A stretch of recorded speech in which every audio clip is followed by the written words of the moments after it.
More often than not, Congress is called upon to use its policy-making powers to solve problems, but the premier legislative body in the country is not designed to move fast, to say the least.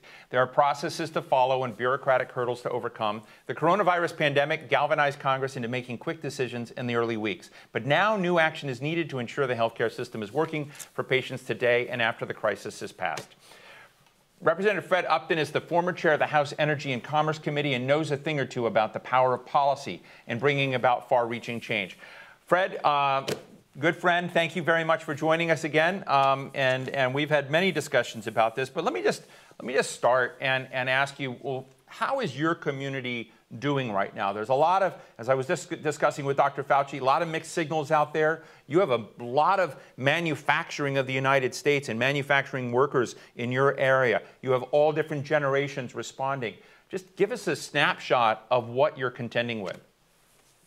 Well, Michigan, of course, is a very diverse state, so many ways in different issues. And we've got our state's divided up into some regions, and we had a couple of regions take a step backwards in terms of where they are. Our coronavirus caseload actually went up threefold just in the last couple of days, so we're watching it very, very closely. But let me just tell you, I'm actually encouraged about a number of things that are moving forward. One is home testing. We've got an entity, when the president signed the bill back in April, for the more PPP money.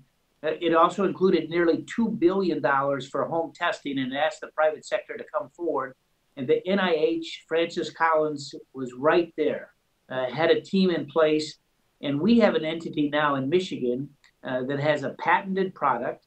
They worked with two universities, Michigan as well as, I think it was Johns Hopkins, about the size of a regular phone with a little receptacle at one end where you can either put blood from like a diabetes finger prick or saliva, and it measures 3 different antibodies that your body produces almost within a day or two of being exposed to COVID. Why is this important? Because you can then link that to a cell phone. So whether you're going to a ball game, whether you're going to school, whether you're going to work, whether you're going to the grocery store, you're going to be, and it's less than $10. It was approved for the first round now by the NIH that it really does work. So they're now into phase 2 to see if they can produce and market it, which I think, frankly, is the easiest part of it. But you're going to be able to take this device soon, once it's produced, and be able to assure your employees, your colleagues, your friends that you, in fact, have not been exposed and you are then safe. Second step that's important here. And remember, I have Kalamazoo, I have Southwest Michigan. Pfizer is my largest employer. They're on speed now to begin producing a vaccine yet to be approved later this month, where they think that they can have as many as 100 million doses ready before the end of the year. Obviously, this is a huge step forward, but you've got other companies beyond Pfizer. You've got AstraZeneca, you have Johnson & Johnson and others that are really using that warp speed, as they call it, in capabilities that we were able to see happen because of the enactment of 21st Century Cures, a bill that Diana DeGette and I led, and we've been together on year with the Hill in the past. But because we've shortened the time that it takes now to get an approved safe drug or device to market, we are in a better place today than we would have been years ago. And I'm excited that we seem to be viewing a light at the end of the tunnel a few months down the road, where we can really get back to where all of us want to be, knowing that it really didn't get done by Easter, let's face it. Well, Congressman, I've interviewed Michael Dolston, who's the chief scientific officer of Pfizer, and heard about this great leap forward that they have made. But in talking to others out there, Senator Chris Coons and others, they said, one part is getting the vaccine, getting the science, finding that leap. The other is manufacturing and distributing it. And that is where a lot of people are very worried and concerned. Are you worried that Pfizer or, Inovio or someone's going to come up with something and we're not going to be able to produce it and manufacture it? Well, that's why, as an example, Pfizer is just one of a number of companies now that's actually preparing to begin to manufacture this in the next number of weeks, even though they're months away from actually getting an FDA approval. They think that the promise is so strong that they're going to be able to manufacture this. I'm hoping to go actually see some of the preparations in my district. Kalamazoo is my district. I'm hoping to actually go before the end of next week, before Congress comes back, to see exactly where they are in the process, talk to some of the folks there, get an idea. But they're excited about it. I heard from the chairman last week. He spoke to Michael Milken's group, I believe, just this last week, made the announcement.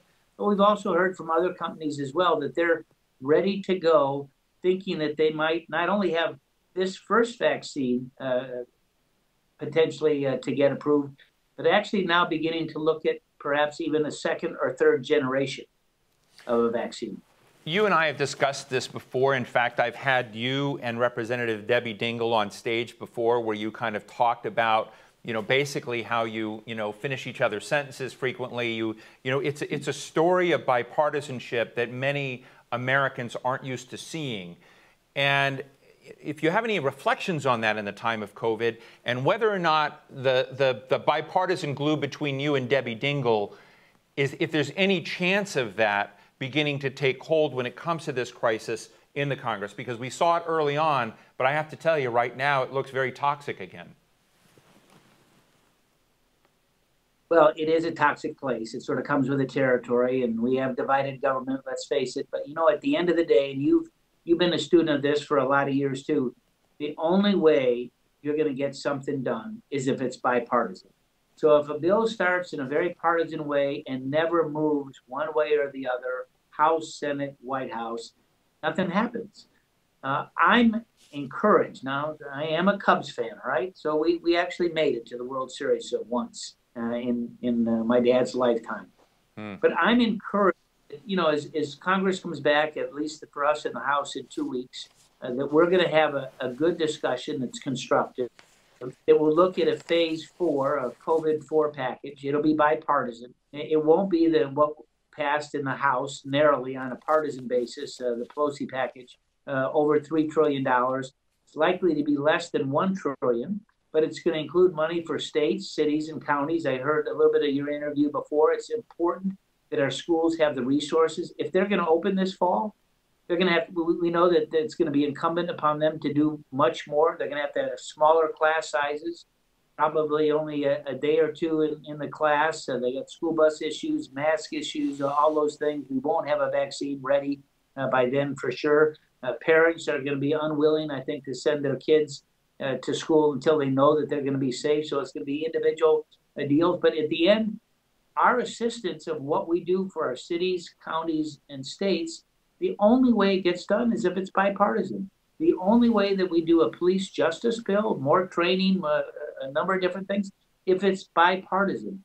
And those discussions are actually happening behind the scenes, hopefully, that we can get done before the August break starts and get a bill that the president can sign, because no one's going to override one of his vetoes, but get everybody in the room. Maybe it's pizza, maybe it's, beer or whatever it is. But at the end, we got to be together to deal with this issue, like we did with the first package that passed back in March, 417-1, overwhelming again on the additional money for PPP back in April. And of course, that included the billions of dollars more for the NIH for home testing. The changes that we did, we passed a bill by unanimous consent 2 weeks ago now to extend the PPP deadline. So if it's bipartisan, we can get it done. And that's what it has to be as we look at this dilemma that is facing our nation that we've never had before. Fred, just a final question. I know that you encourage people to wear masks. I've now seen Mitch McConnell, Leader McConnell, go out, and he's wearing a mask all the time, and he is telling his constituents to wear masks and doing it by example. But we've seen a time where masks have become controversial. This whole topic has become controversial.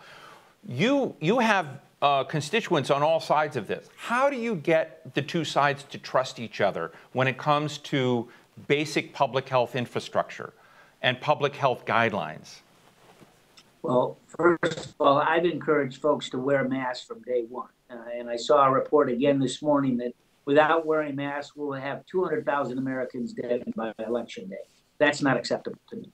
There's not a time that I've been inside the Capitol or inside a building. I was at the post office earlier this morning. I had a mask on. I'm at home now, so I don't have a mask.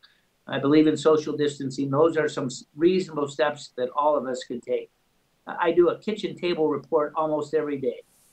You can find it on my website, upton.house.gov. I ran a picture earlier this week of Dick Cheney in a mask. I'm reminding people to wear masks every time they're with other people outside of their family, particularly in a public place that's inside. We just have to do it.